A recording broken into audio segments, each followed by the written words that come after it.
«Доспехи Бога. Armor of God» 1986 года – гонконгский приключенческий фильм с боевыми искусствами, снятый Джеки Чаном, который также исполнил главную роль.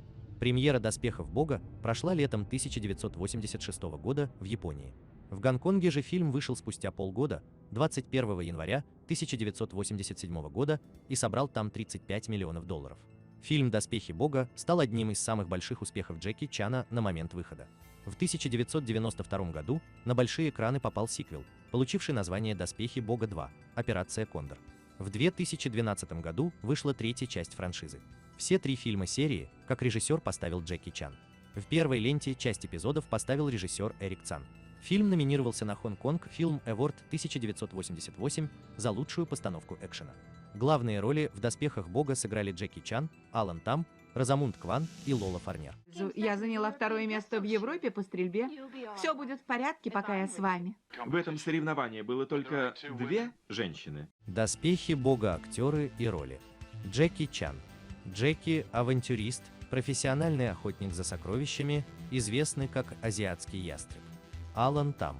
Алан – старый друг Джеки, популярный певец, друг Лорелай. Розамунд Кван. Лорелай – известный модельер, подруга Алана. Лола Фарнер. Мэй – дочь графа Беннона. Божидар Смиленич. Граф Беннон – миллионер, коллекционер предметов искусства, отец Мэй. Кен Бойл. Великий маг культа зла. Джон Ладальский. Главный лама. 3 пива, пожалуйста. Конечно, сэр. В следующий раз, пожалуйста, советуйся с нами, чего мы хотим. Не все любят пиво. Знаю, я заказал пиво для себя. На съемках первой части «Доспехов Бога» 1986 года Джеки Чан получил одну из своих самых известных травм. Утверждается, что шансов выжить у него после такого удара головой об камень было меньше, чем умереть. После удара он стал хуже слышать на одно ухо. В эпизоде, где Чан спасает из темницы своих друзей, Лорелай обращается к нему по имени Кунсан, а чуть позже Чан Кунсан. На самом деле Кунсан – это настоящее имя Джеки, данное ему при рождении. В американской версии фильма Кунсан изменили на ковбой. Существует две версии фильма – гонконгская от Golden Harvest 97 минут и американская от Dimension Films 88 минут. Обязательно смотрите китайскую удлиненную версию фильма, так как в отличие от американской, это совсем другое кино. Автомобиль, которым управляет Джеки Чан в фильме – Mitsubishi Colt Targa Concept. Это специальная одноразовая модель, изготовленная исключительно для съемок фильма. Эпизод с группой The Losers «Неудачники» – это пародия на рок-группу Гонконга «Победители». В состав рок-группы входили Алан Там, Энтони Чан и Кенни Би. Все они принимали участие в съемках картины. Образ Джеки Чана в этом фильме позже будет использован в мультсериале «Приключения Джеки Чана» с 2000 по 2005 год. Автотрюками в фильме занимался известный французский легендарный постановщик Мишель Жульон. Сейчас время развлечений, поэтому постарайся быть счастливым. Чтобы приземлиться на воздушный шар, Джеки Чан прыгал с самолета, а не со скалы, как это показано в фильме. Джеки Чан признавался, что актриса Лола Фарнер попала в этот фильм только потому, что она снималась с ним в фильме «Закусочная на колесах» и была единственной европейской актрисой, которую он и продюсеры знали. Известная актриса Синтия Ротрок должна была появиться в фильме «Доспехи Бога» 1986 года в одной из ролей. Но из-за травмы Джеки Чана и остановки производства у нее возник конфликт съемочных графиков, и она выбыла из фильма. Именно в Югославии проходило большинство съемок сцен погони, скалолазания и пещеры монахов.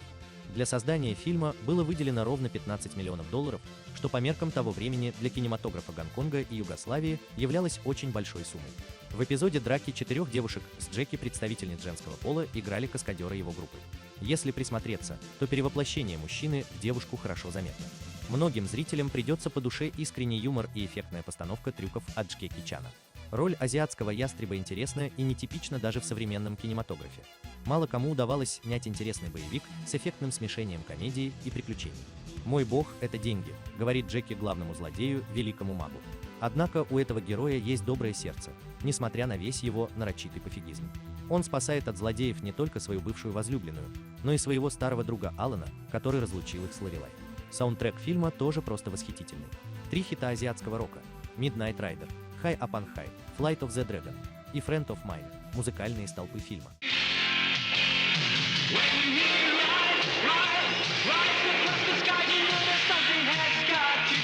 Фильм «Доспехи Бога» сюжет. Джеки в исполнении Джеки Чана – искатель приключений, охотник за сокровищами по прозвищу Азиатский ястреб. Он похищает в Африке ритуальный меч и выставляет его на аукционе в Европе. Меч, как выясняется, является частью древних доспехов Бога, из которых сохранилось только 5 предметов. Уничтожение доспехов Бога, по легенде, приведет к правлению сил зла на земле. У этого мистического зла есть свои последователи, служители некоего культа, которые укрываются в неприступном высокогорном монастыре в Европе. Эти сектанты, прикрываясь одеяниями смиренных монахов, занимаются продажей наркотиков и жаждут заполучить все 5 предметов, 2 из которых у них уже есть. Еще 3, включая меч, хранятся у богатого коллекционера графа Беннона. Его играет Божидар Смилинич. Понимая, что лишь Джеки способен достать недостающие доспехи, приспешники темных сил похищают его старую подружку по имени Лорелай, роль исполнила Розамунд Кван, и требуют за нее выкуп, те самые доспехи. Джеки спешит на помощь к Лорелай, но не в одиночку, а со своим старым товарищем Аланом. Его сыграл гонконгский певец Алан Там, который состоит в отношениях с Лорелай. Коллекционер разрешает Джеки взять доспехи, но с условием, что тот вернет ему все 5 частей доспехов. На всякий случай с Джеки и Аланом отправляется Мэй, дочь коллекционера, роль сыграла Лола Фарнер. Вместе они вычисляют логово сектантов и пробираются туда под видом монахов. В монастыре их план раскрывают, но лидеры культа решают не мешать Джеки и его друзьям. Предварительно накачав похищенную девушку одурманивающим наркотиком, сектанты дают ей установку. Она должна уколоть азиатского ястреба шприцом с тем же препаратом, а потом вместе с ним доставить недостающие доспехи. После этого Джеки, Алан и Мэй освобождают девушку из рук монахов, привозят в безопасное место и устраиваются на ночлег. Лорелай по ошибке делает укол не Джеки, а Алану, и они уносят 3 части доспехов в монастырь. Ястреб и Мэй обнаруживают пропажу. Джеки решает вернуть все доспехи и своих одурманенных друзей. В одиночку он пробирается в монастырь, вызволяет из темницы Алана с подружкой, сражается с монахами и добирается до зала со всеми 5 доспехами. Там Джеки вступает в бой с 4 охранителями, темнокожими мужеподобными женщинами-воинами, затем взрывает динамитные шашки и чудом спасается через пещеру, совершив эффектный прыжок с отвесной скалы на проплывающий мимо воздушный шар, которым управляет Мэй. Во сколько мне это обойдется? В итоге мы имеем отличный фильм «Доспехи Бога», один из лучших в карьере Джеки Чана. Почти уверен, что вы его уже смотрели, а если нет, то вперед, получите удовольствие по полной. Я считаю, что это лучший фильм Джеки Чана, прекрасного в своем очаровании молодости и бесшабашности. Фильм для многократного и обязательного просмотра. Судьбоносная травма, жевательные конфеты, крутизна, закос под Бонда, Индиану Джонса, песни, драки, погони, красивые девушки. Все работает на вечное обаяние и неустаревающую новизну доспехов Бога.